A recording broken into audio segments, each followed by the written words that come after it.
Well, Mark Robertson, of course, it all starts this Saturday at Doncaster Rovers. As head coach, how did you find the recruitment process in your first window like?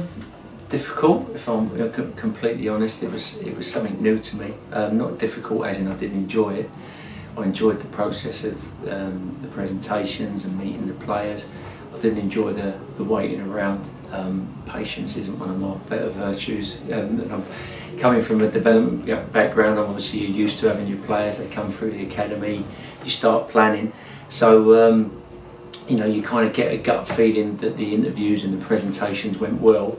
So when they've gone well and the players sort of giving you a cuddle and they go away, I'm like, well, that's it, let's go and play football together. But Joe and Will had to remind me it doesn't really work like that. And then you speak to the agent and they said, oh, he's got other options and blah blah blah. So I found that a bit difficult, but that's me just learning. But obviously, when you eventually get the players that you want, then it's more enjoyable. So I think it's just because I wanted all the lads together pre-season, etc., to start building that culture again and that environment. And when you're waiting, it's just a little bit frustrating. But again, it's just me learning and improving as a person.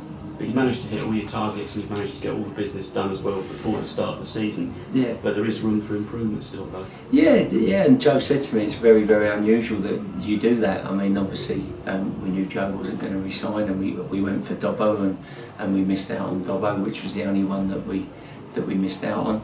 But then we brought George in straight away, who was a target anyway. So no, we have to be pleased with that. The players that we've signed and the young players that we've attracted.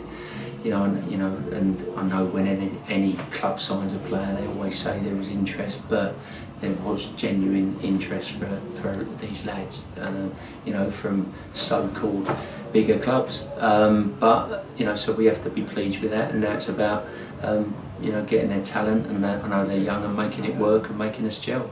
Well, that's the key thing. I mean, the process is done now, and now you're able to get down to what you do best, and that is coaching those players as well. But it's the first time you've actually got them all together. Yeah. It's not an overnight thing, is it? It will take time for them all to play together. Yeah, I mean, if it gels quicker than you think, fantastic. But no, it's going to take an amount of time, and it's just that adaptation to men's football. They're talented lads. You don't play for your country if you're not talented, and you don't score lots of goals at a level if you're not talented. It's just that adaptation to men's football, and that's where myself and the other coaches, that's where we've got to come to life and make sure that we're not knee-jerk and that we deliver what we've told them we're going to deliver, and be patient. And that doesn't mean, I keep going back to our values, that doesn't mean we don't expect hard work. That's a given, so they've got to give everything, but at the same time we've got to realise there's going to be some adaptation. It's just, there has to be. It's like any place of work, if you go into your first job, it's very different. It takes a little bit of time to adapt,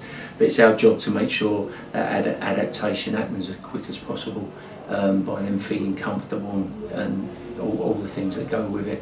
And I think we showed we did that last year when young Ayub come into men's football. And again, it'll even be different for Ayub now. He went in, he was unknown. Now people are going to know he's a threat, so he's going to have a complete new challenge. People will look out for him, and again, that goes back to where we need to step up as coaches and help them. But once it gels, it should be very exciting. Good. I mean, you've always said, of course, as well, I mean, everybody wants to win a game of football, but for you, performance comes first. So what are you actually aiming to get out of Saturday's opening game? Yeah, I mean, it's not performance comes first, Rob. Winning always comes first, but I think winning can hide things. That's what so when I say performance is important, it's not that winning doesn't come first. Winning will always come first, and winning is what we need to do. But winning can hide things, and all I try and ever say is that if you don't look at how you won and how you lost, you can end up being knee-jerk either way. You can either think you've done great and you haven't, or you can think everything's poor and it certainly wasn't. So that's when I say performance is important, and making sure we look at things. So for example, when we lost those 2 games over Easter, we wasn't poor by any stretch of the imagination. Plymouth second half, we were excellent, but there was little things that we didn't do well enough that we addressed. So winning is the ultimate thing at this level, and it needs to be, but you can't let a 1-0 win overshadow maybe loads of things that you didn't get right. That's all I mean by that. It is a tough place to go. I mean, we've had 1 draw, 3 defeats there. that's all in the past, of course. Results mean nothing now in that situation, but what have we got to do to try and perhaps get that positive outcome this time? One, not think about things like you said. I remember you telling me Blackpool away, I think you said we had, was it one shot in three visits or 4 visits? I can't remember what the stat was. I think we had something like 12, 14 attempts, and we got a draw at Blackpool, a place where we've never got results. So first and foremost, you don't look at history because it means absolutely nothing, and you stay with 80% us, 20% them, and there are things they do that are very good and threats that they carry, and we need to make sure we nullify those, but we need to have a massive emphasis on what we're capable of and make sure the players feel confident to implement that. Richie Wellens, of course, you've got knowledge of him from when you played against Swindon a couple of times, development game in the first team game. Yeah. They like to play positive, attacking football, come out from the back, yeah. Intensity even in training as well. So a few similarities there. What are we kind of expecting though? Yeah, they're going to want to play, and they're a good side, like you said, and they play good football, and if you don't get things right, they hurt you. So we need to be excellent off the ball, and make sure that, if we're going to press, we know when to go, and if not, we're in great shape, because if not, they're going to carry a threat and they're going to hurt us. So it's just that really, we know exactly what to expect from them, but as I said, at the same time, if you end up totally obsessed with what they're going to do, then you don't do anything yourself, and that's not going to take us anywhere. So it's just getting that mixture right. We started out in the pre-season a few times with 4-2-2-2 as a formation, but of course you've changed it during the games as well. Yeah. You don't want to put too much emphasis on that at the moment, though. You're still trying things out, yeah. Yeah, no, it's and again, I don't want fans to think that I'm going to be a tinker man. I'm not. It's the last thing you want to be, but I do think that having flexibility can be a strength of ours. I looked at Peterborough last year, and I thought it was a massive strength of theirs. We went up there, I think it was the second game that I had the job. First half we were very, very good, and then they come out second half in a completely different formation with natural width, and the game was all over in 10 minutes, and that's because they completely took us by surprise.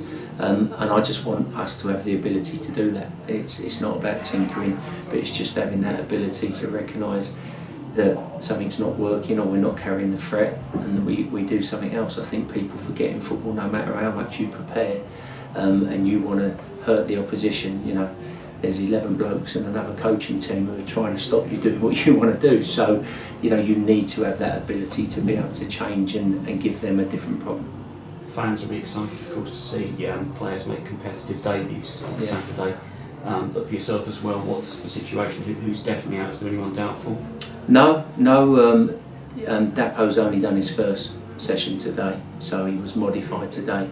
So, use that phrase, probably come a bit too early for him. Dapo's the only one. Will's back. Everyone's back now. Everyone's fighting for a place, and I just said to him today, they need to be giving me an absolute massive headache, and up to now they are. Of course, Saturday as well. The fans travelling up there too. We saw, of course, the test event against Scunthorpe. It was great to have them in the stadium, but as Bezos said as well, particularly in a league game now, it's really important they make noise from the start to the finish for this game on Saturday, those travelling, yeah? Yeah, of course it's important, and we need to also give them something to be noisy about, but I think the fans have recognised we're a young squad and we're trying to build something, so obviously you're bound to ask for a bit of patience and the support, but they always deliver that, and if they give us that, then as I said, we've got to give them something to shout about, and that's what we want to do and we expect to do. But when times are tough, and you always have periods in games when it's tough, then obviously it'd be great if they're in full voice and helping us, and I'm sure they won't let us down.